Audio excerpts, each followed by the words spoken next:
గంగమ్మ తల్లిని ఏదైనా ఇబ్బందులు వస్తే మొక్కుంటే ఖచ్చితంగా కాపాడుతుందనేసి ఇది పురాతన అలవాటు.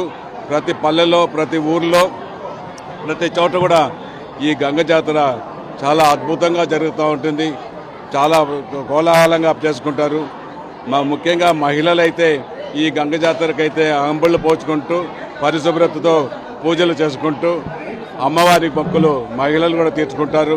అదేవిధంగా పిల్లలు పెద్దలు తేడా లేకుండా ఈ గంగమ్మ తల్లిని కోరుకుంటూ ఆశీర్వాదాలు తీసుకుంటారనేసి కూడా తెలియజేస్తూ మేము ఒకటే చెప్తున్నాం, తిరుపతి పట్టణంలో అశాంతి జరగకుండా శాంతి నెలకొల్పాలని గంగమ్మ తల్లిని కోరుకుంటూ ఎటువంటి దురాక్రమణలు జరగకుండా, అరాచకాలు జరగకుండా న్యాయంతో గెలవాలనేసి కూడా, న్యాయం జరగాలనేసి కూడా ఈ సందర్భంగా తెలియజేసుకుంటూ గంగమ్మ తల్లి ఆశీస్సులు తిరుపతి ప్రజలకు, జిల్లా ప్రజలకు, యావత్ రాష్ట్ర ప్రజలందరికీ కూడా గంగమ్మ తల్లి ఆశీర్వాదాలు అందరికీ కలగాలని మరొకసారి కోరుకుంటున్నాం.